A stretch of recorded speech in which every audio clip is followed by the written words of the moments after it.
بسم اللہ الرحمن الرحیم نحمده ونصلي ونسلم على رسوله الكريم اما بعد فاعوذ باللہ من الشیطان الرجیم بسم اللہ الرحمن الرحیم وإذا سألك عبادي عني فإني قریب وقال رسول اللہ صلی اللہ علیہ وسلم من لم يشكر الناس لم يشكر اللہ صدق اللہ وصدق رسوله النبی الکریم اللهم صل على سيدنا ومولانا محمد وعلى آل سيدنا ومولانا محمد وبارک وسلم۔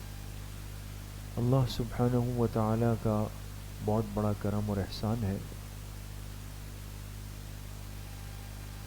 کہ ہر ہفتے کے دن تھوڑا سا وقت آپ ساتھیوں کے ساتھ بیٹھنے کو ملتا ہے، اور اس مختصر وقت میں کچھ خیر کی باتیں، کچھ کام کی باتیں، کچھ اصلاح و تربیت کی باتیں آپ حضرات سے عرض ہوتی ہیں۔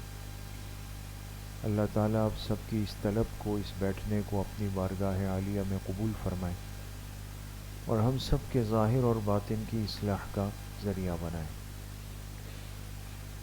اس دنیا کی ہر چیز اپنے اختتام کی طرف چل رہی ہے، کوئی چیز رکتی نہیں۔ نظام دنیا اللہ پاک نے ایسے پیدا فرمایا ہے کہ وَهُوَ الَّذِي يَبْدَأُ الْخَلْقَ ثُمَّ يُعِيدُهُ، فرمایا وہ ذات ہے جس نے ایک دن ہر چیز کو پیدا کیا، پھر ایک دن آئے گا کہ ہر چیز دوبارہ وجود میں آ جائے گی۔ تو ایک چیز ایک دن بنتی ہے، پھر ٹوٹتی ہے، پھر اس کو ہم دوبارہ بنانے کی فکر کرتے ہیں۔ انسان ایک دن اس دنیا میں آیا ہے، ایک دن آئے گا کہ اس دنیا سے چلا جائے گا، پھر ایک دن آئے گا کہ دوبارہ عالم آخرت میں اللہ کے سامنے پیش کر دیا جائے۔ یہ جو پوری زندگی ہے دوستو، اس میں تحرک ہے، کہیں پہ بھی قرار نہیں ہے، رکنا نہیں ہے، ٹھہراؤ نہیں ہے۔ اس لیے ہمارے بعض بزرگوں نے بڑا عجیب جملہ لکھا ہے کہ ایک دفعہ جب انسان دنیا میں آنکھ کھولتا ہے، یعنی پیدا ہوتا ہے، اس کے بعد پھر زندگی کا اختتام نہیں ہے بلکہ اس کے لیے قیام ہے۔ زندگی پھر رکتی نہیں ہے۔ فرق یہ ہوتا ہے کہ دنیا کی زندگی سے برزخ کی زندگی میں، اور برزخ کی زندگی سے آخرت کی زندگی۔ تو دیکھیں ہر جگہ زندگی آ گئی نا، پہلے دنیا میں زندگی تھی، پھر قبر میں گیا وہاں کی زندگی ہے، پھر قبر سے میدان حشر میں اٹھا تو وہاں کی زندگی۔ تو زندگی ختم کہاں ہوئی دوست؟ زندگی منتقل ہوئی ہے، یہاں سے منتقل ہو کر عالم برزخ میں گئے، پھر عالم برزخ میں کتنا وقت گزرے گا اللہ کے علم میں، وہاں سے منتقل ہو کر عالم آخرت میں جائیں گے جس کی کوئی انتہا نہیں۔ ہر چیز ایک تحرک اور ایک تسلسل کے اندر چل رہی ہے۔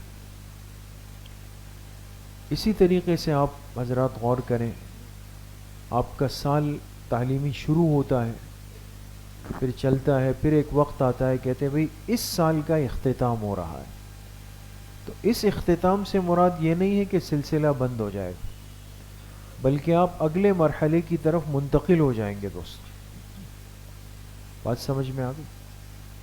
تو اس لیے اپنے اوقات کی حفاظت کرنا بے حد ضروری ہے، اور پھر خاص طور پہ سال کے اختتام کا مطلب یہ ہے کہ اب جس امتحان نے آنا ہے وہ سالانہ امتحان ہے، اور اس سالانہ امتحان کی بنیاد پر فیصلہ ہونا ہے کہ آپ آگے منتقل ہوں گے، شفٹ ہوں گے، یا پھر آپ اسی مکان میں مزید ایک سال بیٹھ جائیں گے، ہے نا؟ یہ چیز سالانہ امتحان نے طے کرنی ہے۔ طالب علم اپنے وقت کو ضائع کرے گا تو ایک سال پرانے گھر میں دوبارہ کرایہ دار بنے گا۔ تو آپ نے پرانے گھر میں کرایہ دار بننا ہے یا نئے گھر میں جانا؟ نئے گھر میں جانا۔ نیا گھر ہے، علاقہ نیا ہے، ڈیکوریشن نہیں ہے، معاملات وہاں پر نئے ہیں، وہاں کی ٹپ ٹاپ نہیں ہے، وہاں کی شان الگ ہے۔ تو کون یہ چاہے گا کہ میں دوبارہ سے اسی پرانے معاملات کے اندر جڑا رہوں؟ تو اس لیے آگے کی تیاری کریں دوستوں. سمجھ میں آ گئی؟ اور تیاری بھی خوب تیاری کریں، بھرپور تیاری کریں. اپنے اوقات کو بالکل بھی ضائع مت کریں، ضائع نہ ہونے دیں اس کو. اس کے ساتھ ساتھ بہت ساری چیزیں ایسی ہیں دوستوں کہ وہ سال کے آخر میں ہونی ہے. اس کے لیے بھی ہمیں ابھی سے تیاری کرنی ہے. میں دعا کے بعد انشاءاللہ آپ ساتھیوں سے کچھ ایک دو باتیں عرض بھی کروں گا. فی الوقت یہ ہے کہ اپنے آپ کو ضائع ہونے سے کلی طور پہ بچائیں. بعض طالب علم ایسے ہوتے ہیں جو وقت کی قدر نہیں کرتے. وقت کی قدر نہ کرنے کا مطلب یہ ہے کہ وہ ہر چیز کا خیال رکھیں گے لیکن اپنے مقصد اصلی کا خیال نہیں رکھیں گے. آپ کا مقصد اصلی آپ کی طالب علمی ہے. اب دیکھنا یہ ہے کہ اس مقصد اصلی کے لیے جو وقت طے ہے، جو ایام طے ہے، اس کی آپ نے کتنی حفاظت کی. یہاں سے فارغ ہونے کے بعد جب آپ باہر جاتے ہیں وہ جتنی چیزیں ہیں وہ مقصد اصلی نہیں ہے دوستوں، وہ ضرورت کی چیزیں ہیں. اب ایک آدمی کہے کہ جی 2 بجے تو دکان پہنچنا ہے. کتنے بجے؟ 2 بجے دکان پہنچنا ہے مجھے. 1:30 بجے مجھے کوچنگ پہنچنا ہے. 2:15 بجے مجھے آفس پہنچنا ہے، شاپ میں پہنچنا ہے، جاب پہ پہنچنا ہے، والد صاحب کے پاس پہنچنا ہے. اور اس میں ایک ذرہ بر جس کو کہتے ہیں نا 0.%، اس میں بھی فرق نہیں آ سکتا.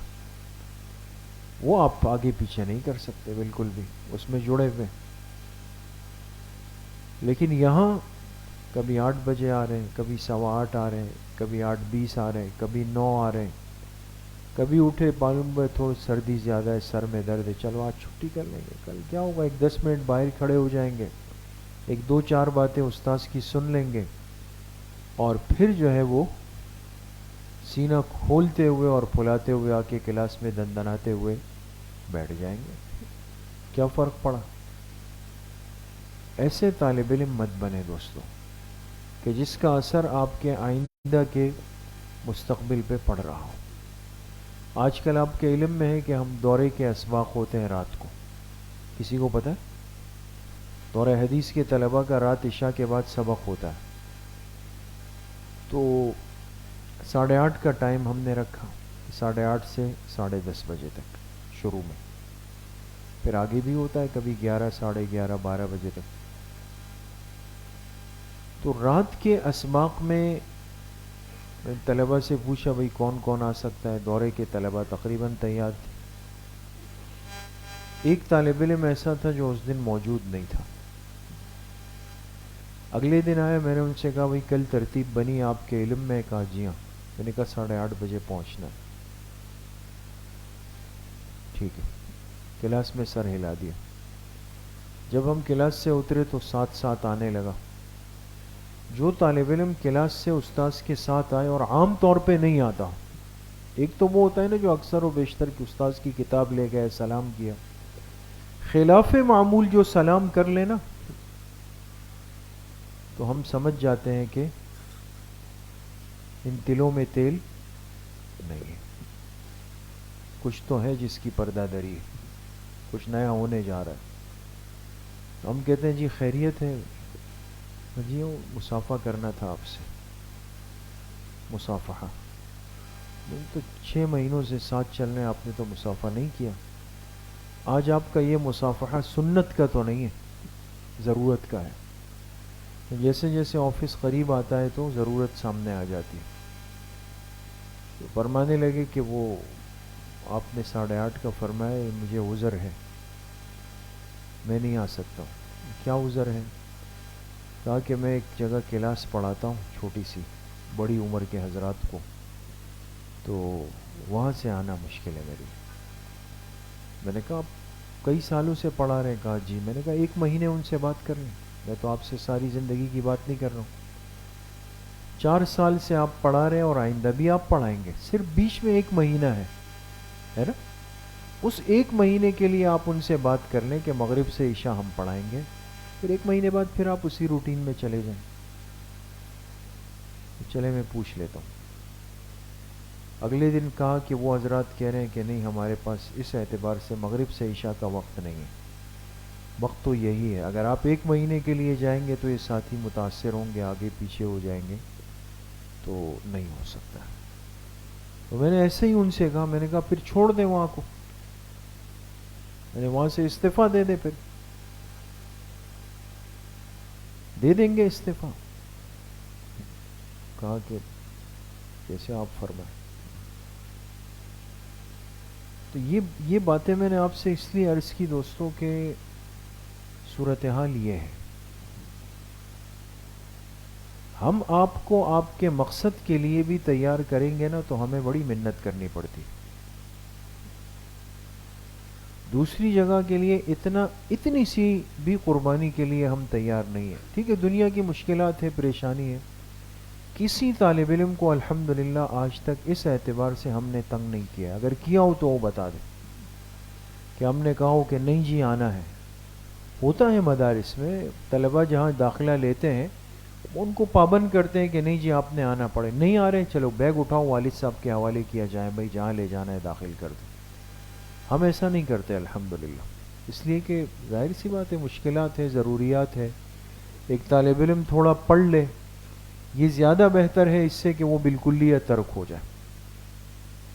لیکن اتنی درخواست تو کر سکتے ہیں نا کہ صبح 7:45 سے 7:45 یا وہ بھی نہیں، وہ تو کر سکتے ہیں نا درخواست. بس وہ درخواست ہے آپ حضرات سے کہ جو ٹائم صبح کا ہے اس میں آپ حضرات تھوڑی شفقت کا ہاتھ ہم پر رکھیں، پابندی سے آئیں اور وقت پر آئیں، اور آگے آنے والے سالانہ امتحان کی خوب تیاری کریں گے نا انشاءاللہ. اللہ کریم مجھے بھی آپ سب کو صحیح عمل کی توفیق نصیب فرمائے. مختصر وقت کے لیے یہ ختم پڑھ لیتے ہیں، مختصر سا زیادہ نہیں، پھر انشاءاللہ دعا کرتے ہیں. بسم اللہ الرحمن الرحیم. الحمد للہ الذی لم یتخذ ولدا ولم یکن له شریک فی الملک ولم یکن له ولی من الذل وکبرہ تکبیرا. تمام ساتھی ایک مرتبہ درود شریف پڑھ لیں. اللہم صلی علی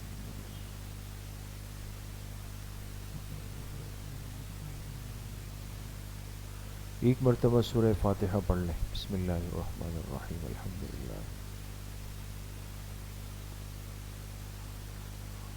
ایک مرتبہ سورہ علم نشرح پڑھ لیں. بسم اللہ الرحمن الرحیم. علم نشرح لک صدرک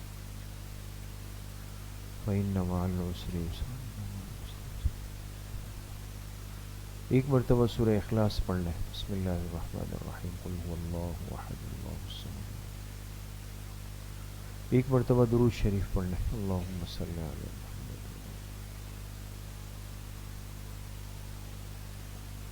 7 مرتبہ پڑھیں. اللہم یا قاضی الحاجات، اللہم یا قاضی الحاجات. 7 مرتبہ پڑھیں. اللہم یا شافی الامراض، اللہم یا شافی الامراض.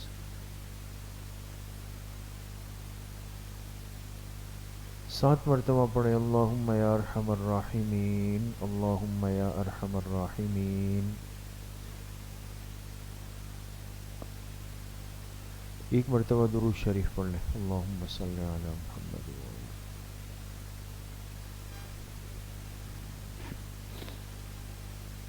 3 مرتبہ پڑھیں. حسبنا اللہ ونعم الوکیل، حسبنا اللہ ونعم الوکیل. ایک مرتبہ درود شریف پڑھ لیں. اللہم صلی علی.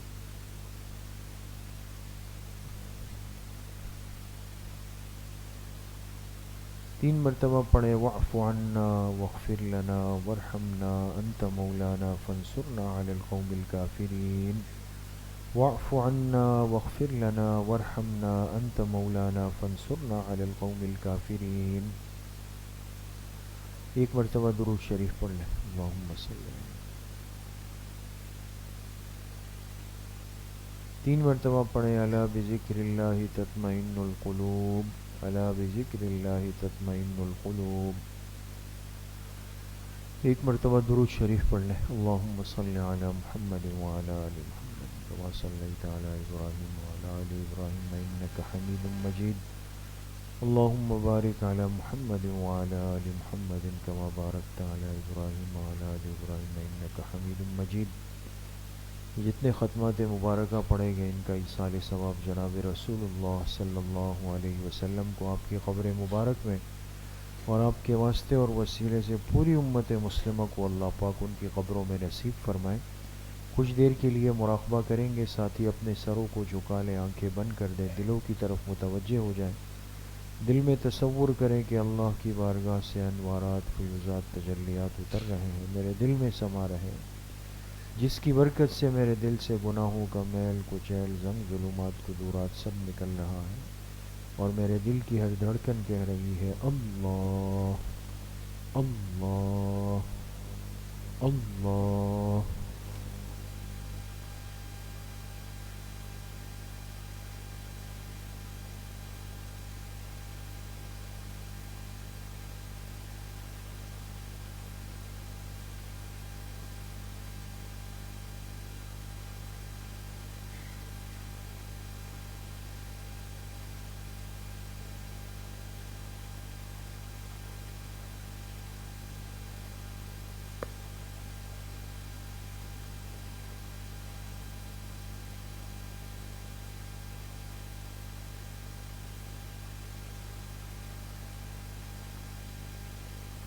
لا الہ الا اللہ محمد رسول اللہ الحمد للہ رب العالمین والصلاة والسلام على سید الانبیاء والمرسلین سیدنا و مولانا محمد وآلہ وصحبہ اجمعین وعلى من تبعهم بإحسان إلى يوم الدين. اللهم انفعنا بما علمتنا وعلمنا ما ينفعنا وزدنا علما.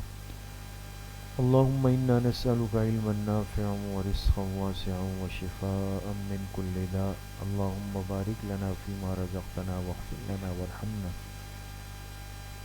وصلى الله وسلم على نبينا محمد وآله وصحبه أجمعين برحمتك يا أرحم. لائیو بند کر دیجیے.